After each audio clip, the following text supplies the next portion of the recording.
Assalamualaikum warahmatullahi wabarakatuh. Nama saya Sen Al Sidik dengan NIM 240306113 dari Prodi Peternakan, Fakultas Pertanian, Universitas Sumatera Utara, tahun angkatan 2024. Kali ini saya akan menjelaskan bagian eksternal dari ayam broiler.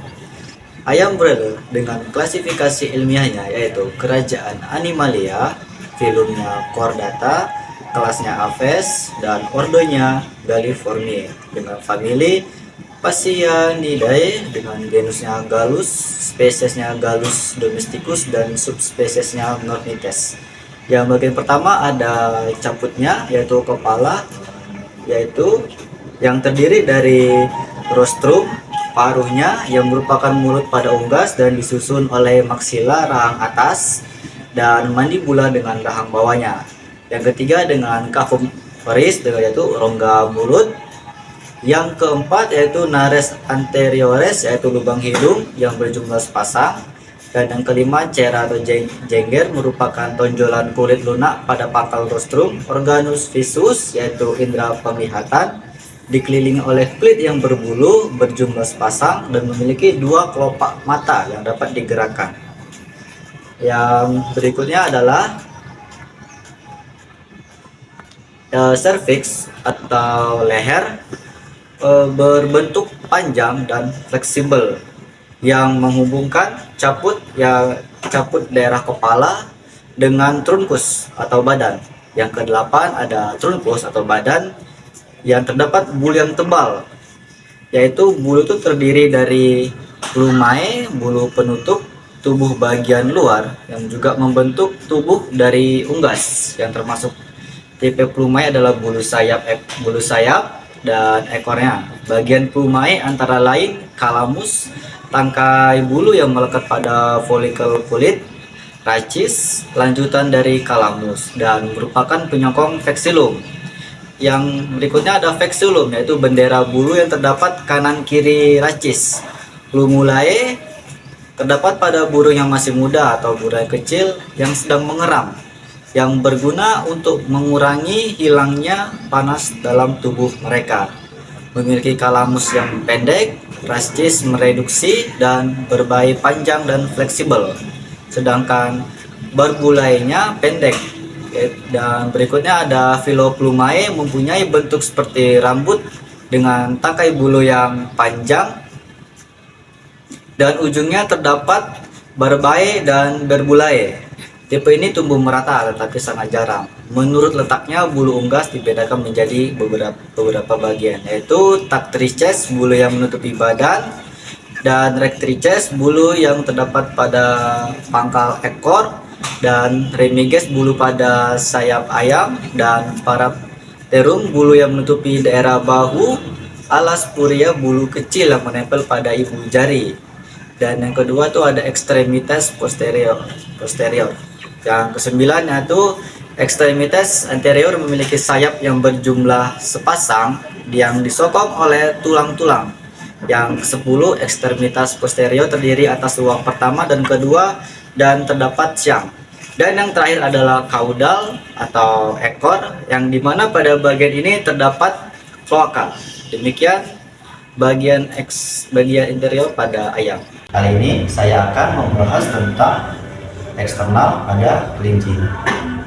Yang pertama ada bagian caput, kepalanya bisa dari sini kepalanya, yang terdiri dari rima oris yaitu mulut yang berfungsi untuk mengonsumsi makanan dan air.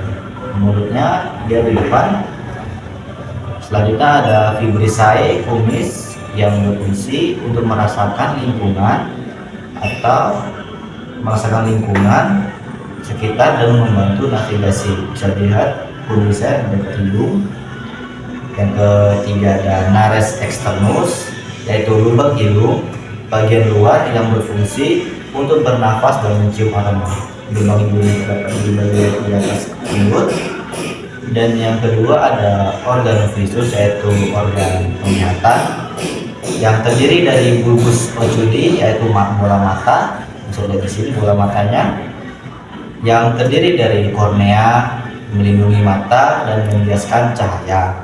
Iris yang berfungsi mengatur jumlah cahaya yang masuk melalui pupil, dan pupil berfungsi untuk mengatur cahaya yang masuk. Palpebrae, kelopak mata yang melindungi dan membantu menjaga kelembapan. Terus yang selanjutnya ada organ pendengaran atau organon auditus, yaitu bagian sini yang terdiri dari auriculae, daun telinga yang menangkap gelombang suara dan membantu dalam telinga. Daun telinganya ini. Dan selanjutnya ada porus acusticus externus, lubang telinga bagian luar yang mengarahkan suara ke dalam telinga, bisa dilihat dalam sini.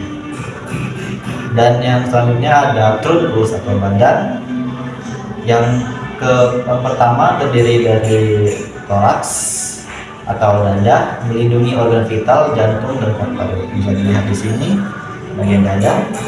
Dan yang kedua ada abdomen atau perut, menampung organ pencernaan seperti lambung dan usus. Untuk perut di bagian sini. Dan yang selanjutnya ada dorsum atau punggung, bagian punggung yang mendukung struktur punggung di sini. Selanjutnya ada glutae atau paha, menghubungkan bagian atas dan bawah tubuh, membantu dalam pergerakan. Untuk paha dia di sini dekat kaki bawah. Dan selanjutnya ada ubiculus atau pusat, pusat yang berfungsi sebagai titik penempelan otot. Pusat dia dekat perut.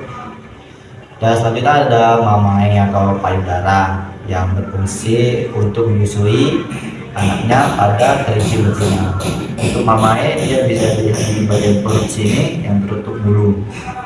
Dan yang selanjutnya ada anus atau saluran terakhir dari sistem pencernaan untuk mengeluarkan sisa makanan feses. Untuk anus sendiri bisa dilihat di bagian sini tertutup bulu. Dan selanjutnya ada organ genitalia, organ reproduksi, berfungsi untuk dalam reproduksi. Pada jantan itu disebut penis, pada betina itu disebut vulva. Dan selanjutnya ada ekstremitas atau bagian pergerakan dalam kelinci yang dibagi dua menjadi cranialis. Yang pertama cranialis yang terdiri dari brachium atau lengan atas yang berfungsi bergerak dan mencakar. Untuk lengan atas bisa dilihat pada sini. Yang kedua ada antebrachium, lengan bawah yang berfungsi mendukung pergerakan. Lengan bawah di sini. Dan selanjutnya ada manus atau tangan yang digunakan untuk menggenggam dan berinteraksi dengan lingkungan. Untuk tangan dia ada sini, ada terdapat dua.